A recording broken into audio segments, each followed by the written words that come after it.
alto de una abrupta serranía, acampado se encontraba un regimiento y una moza que... El 14 de abril de 1914, las tropas de la División del Norte, que comandaba el general Francisco Villa, entraron a San Pedro de las Colonias.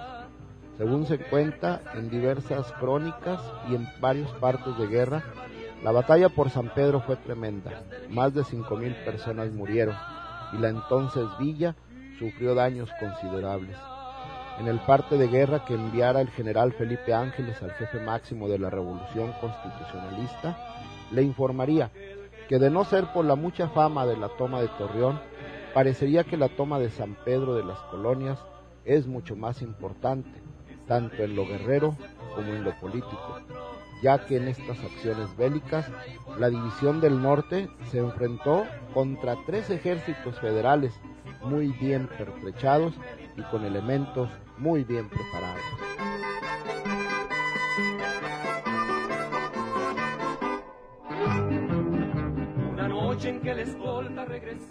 Ese día, para muchos historiadores y expertos, se decidió la suerte de la Revolución Constitucionalista y entre los participantes en aquellos combates tomaron parte muchos sanpetrinos. El de mayor rango militar fue sin duda el ya entonces general Toribio de los Santos Vázquez. El general de los Santos nació en San Pedro de las Colonias y según su hoja de servicio encontraría la muerte el 8 de diciembre de 1916 en un paraje conocido como Rancho de las Margaritas, cerca de la Sierra de la Paila, en el municipio de Parras de la Fuente. El revolucionario encontró la muerte junto con el profesor Gabriel Calzada. Según el parte, ellos fueron asesinados por las tropas del general villista Margarito Martínez.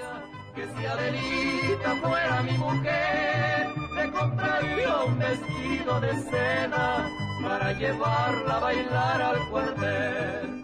Y después que terminó la cruel batalla y la tropa regresó... Según se cuenta, la noticia de la ejecución de este par de personajes causó mucho revuelo en San Pedro y en muchas partes, porque los dos fueron de los primeros seguidores de Madero y ambos fueron protagonistas de momentos muy importantes en la Revolución Mexicana.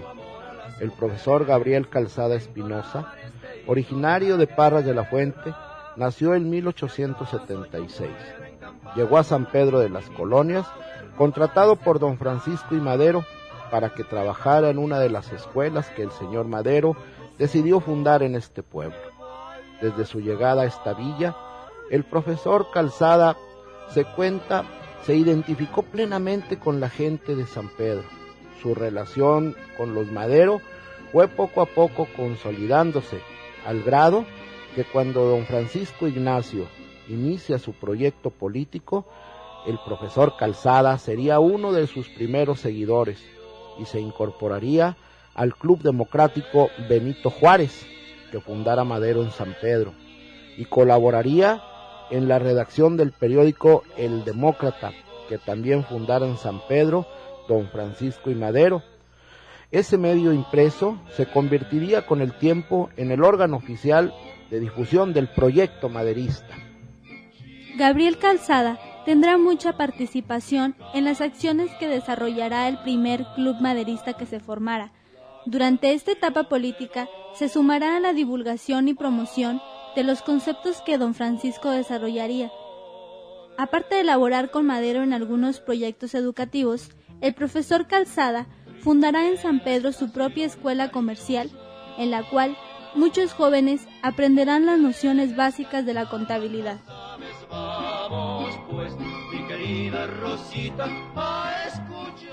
Llegada la hora de la campaña proselitista, en 1910, Gabriel Calzada participará activamente, motivo por el cual fue detenido y encerrado en la cárcel de San Pedro, de la cual saldría liberado el 26 de abril de 1911, cuando las tropas comandadas por Enrique Adame Macías toman el pueblo donde vivió Madero. Sabes que soy pajarera y que alegre me vivo en los campos disfrutando de la primavera y de las aves. Una vez liberado Gabriel Calzada, se incorpora a la Segunda División del Norte, que encabeza el general Emilio Madero, y tomará parte en varias acciones de guerra con el grado de teniente coronel. Una vez vencidos los porfiristas en Torreón, a principios de mayo, el día 10 de ese mismo mes, en Ciudad Juárez, se dan las condiciones para que Porfirio Díaz renuncie a la presidencia de la República el 25 de mayo y la revolución triunfa.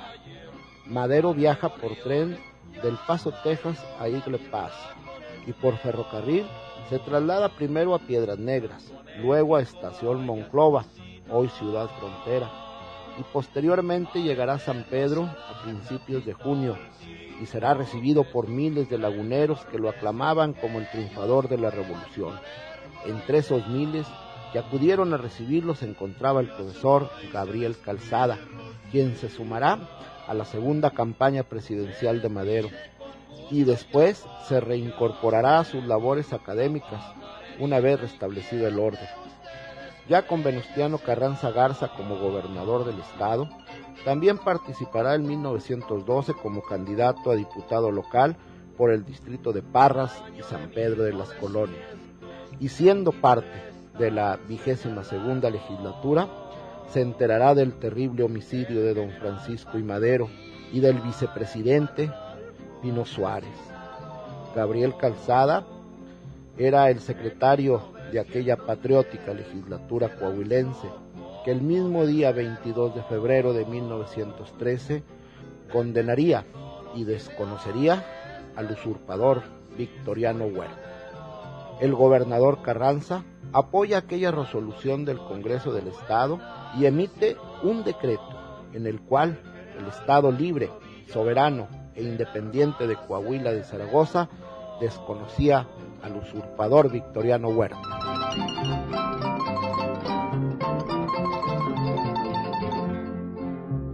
En compañía de Carranza combatió aquella traición. Nombrado jefe máximo de la revolución al señor Carranza, le dará el nombramiento de coronel a Gabriel Calzada, a quien lo nombra en abril de 1913 jefe de armas de Piedras Negras, Coahuila, a donde se traslada Calzada y donde combatirá a las fuerzas federales, que después de derrotar a los revolucionarios en Monclova, avanzan hacia el norte. Calzada y los revolucionarios tienen que desalojar la plaza, y Coahuila está de nuevo en manos de los federales. Pero ni Carranza ni los suyos se dan por vencidos. Los principales mandos del carrancismo se trasladan al oeste, y desde Sonora y Chihuahua inician el ataque contra las fuerzas leales al chacal Victoriano Huerta. El 20 del mes de julio, en una casa escondidos. Posteriormente, Gabriel Calzada desarrollará varias comisiones y tomará parte en más acciones de guerra, y cuando la revolución finalmente triunfa, seguirá colaborando con Venustiano Carranza. A la hora de la Convención de Aguascalientes, Gabriel Calzada permanecerá leal a Carranza, como muchos maderistas que no se fueron con Villa y Zapata. Entre esos exmaderistas que se quedaron con Carranza estaba también el ya general Toribio de los Santos, quien encontraría la muerte junto con el profesor Calzada aquella fría noche del 8 de diciembre de 1916.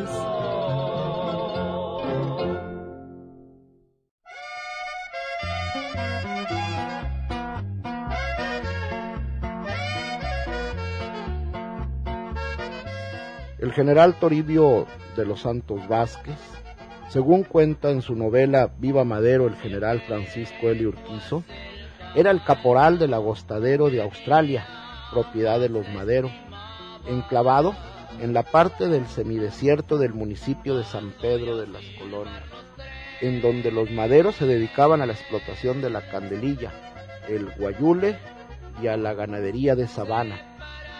Toribio de los Santos, según consta en los documentos que aparecen en su expediente, nació en 1879 en este pueblo. Hombre de a caballo, dedicado a las faenas del campo, de los Santos Vázquez ganó la confianza de los Maderos y, como se mencionó, llegó a ser empleado de confianza en la administración de varias propiedades de la Compañía Madero. Cuando don Francisco empezó a formar los primeros clubes democráticos en San Pedro de las Colonias, don Toribio se sumó a ellos. El caporal no era hombre de muchas letras, pero se sabe que sabía leer y contaba con algo de instrucción, por lo que muy seguramente entendía el mensaje del naciente maderismo.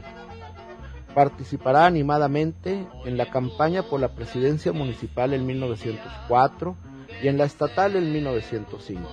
Y cuando don Francisco se lanza en 1910 como candidato a la presidencia de la República, es de los primeros en sumarse a las actividades proselitistas. Después de que Madero es apresado y encarcelado en Monterrey, en San Pedro, Toribio de los Santos y los demás simpatizantes de Madero están a la expectativa y son víctimas de la represión porfirista.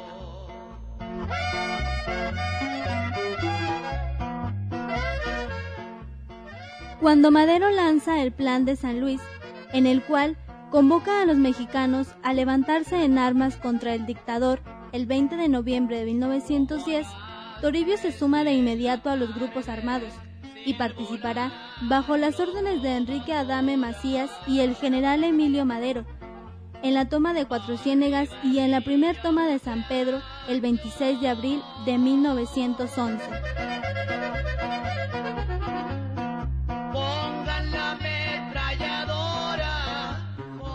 Una vez que la revolución triunfa, Toribio de los Santos se incorpora al Cuerpo de Carabineros de Coahuila y posteriormente participará como candidato a la presidencia municipal de San Pedro de las Colonias, apoyado por los clubes maderistas. Será presidente municipal en 1912 y como autoridad local combatirá a los rebeldes orozquistas que, encabezados por Benjamín Argumedo, atacaron varias veces al pueblo de Madero y siempre logró derrotar al llamado León de la Laguna.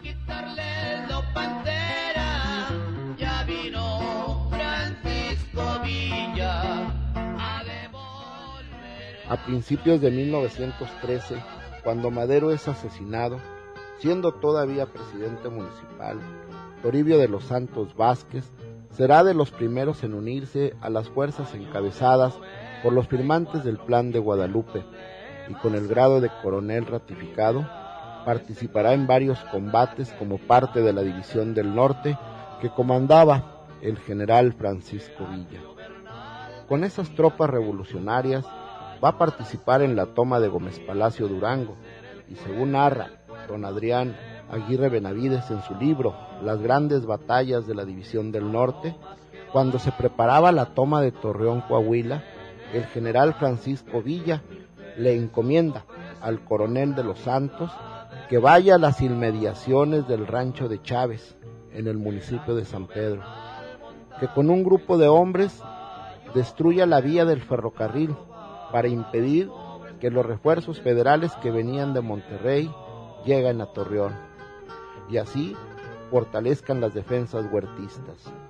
Toribio de los Santos en esta misión se enfrentará a varios grupos de federales que resguardaban la vía y logrará destruir un buen tramo, y así logra evitar que los refuerzos federales lleguen a Torreón. Por la vía, se dice, se dirigían a Torreón las tropas de la División del Bravo, que venía de Ciudad Victoria, Tamaulipas, y venía también el convoy de trenes que transportaba la División del Norte del Ejército Federal. Esas fuerzas se tuvieron que quedar en San Pedro de las Colonias, mientras Villa derrotaba en Torreón a la División de la Laguna del Ejército Federal, que era comandada por el general J. Refugio Velasco, quien tuvo que salir huyendo de Torreón para ir a refugiarse a la hacienda de Hornos, por el rumbo del municipio de Viesca. Por esa valiente acción de guerra, el general Francisco Villa ascendió a general brigadier a Toribio de los Santos, quien con ese grado combatirá al mando de un grupo de revolucionarios sanpetrinos, donde la gloriosa División del Norte de Pancho Villa derrotó a más de 10,000 soldados federales que se formaban parte de 3 de las divisiones del ejército huertista mejor armadas y equipadas. Según se narra, En las grandes batallas de la División del Norte, el general Toribio de los Santos atacó a los federales en San Pedro, viniendo del rumbo del Rancho de las Carolinas, y entró a San Pedro de las Colonias, su pueblo natal, el 14 de abril de 1914, junto con Francisco Villa y su Estado Mayor.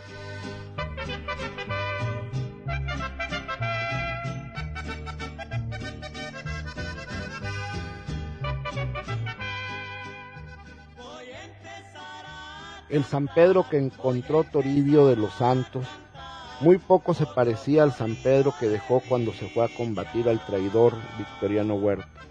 El pueblo estaba casi en ruinas.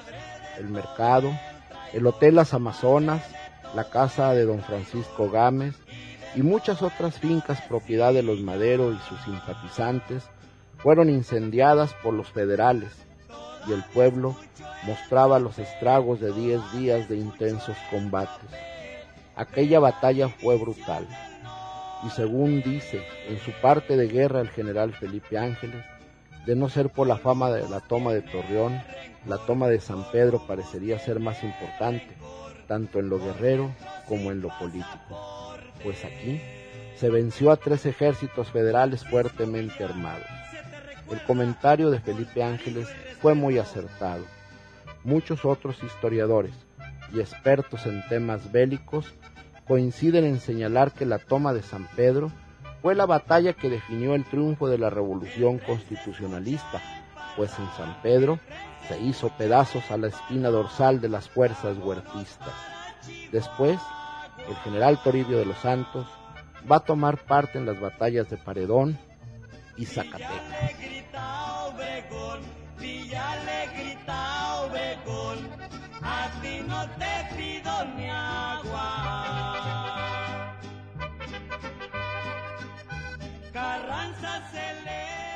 Al triunfo de la Revolución Constitucionalista, Toribio de los Santos continúa apoyando a Venustiano Carranza, y cuando la mayoría de los delegados a la Soberana Convención de Aguascalientes desconocen al Barón de Cuatro Ciénegas, Toribio de los Santos permanece fiel a ese bando y participará en varios combates contra los villistas y zapatistas que se levantaron en armas contra Carranza. En 1915, el presidente Venustiano Carranza lo nombra gobernador interno de Yucatán y jefe de armas del Ejército Constitucionalista, cargos en los que permanece por varios meses. Ahí viene mi general, ahí viene mi general. En esos días, participa en varios combates en la península yucateca, contra tropas contrarias a Carranza. En ese puesto, sucedió al licenciado Eleuterio Ávila, y después de un levantamiento, Carranza le pide que deje ese cargo.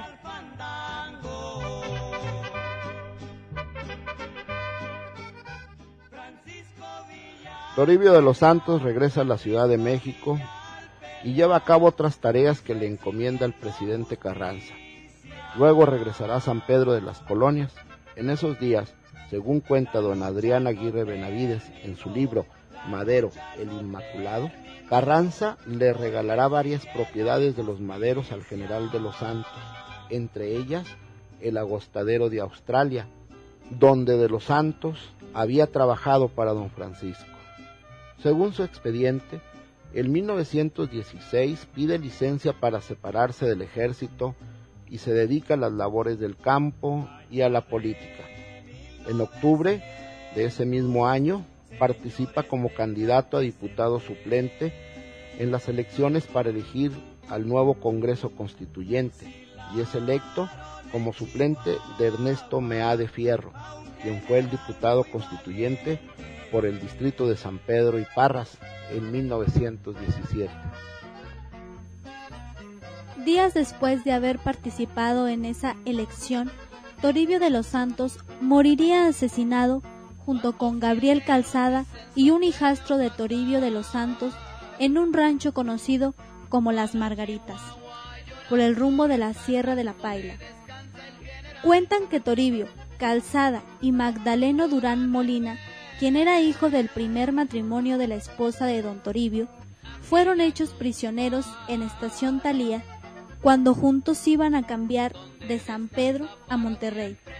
a cumplir una encomienda no especificada en los expedientes del primer jefe Carranza. Sin flor alguna, son hojas secas que le ofrenda el vendaval.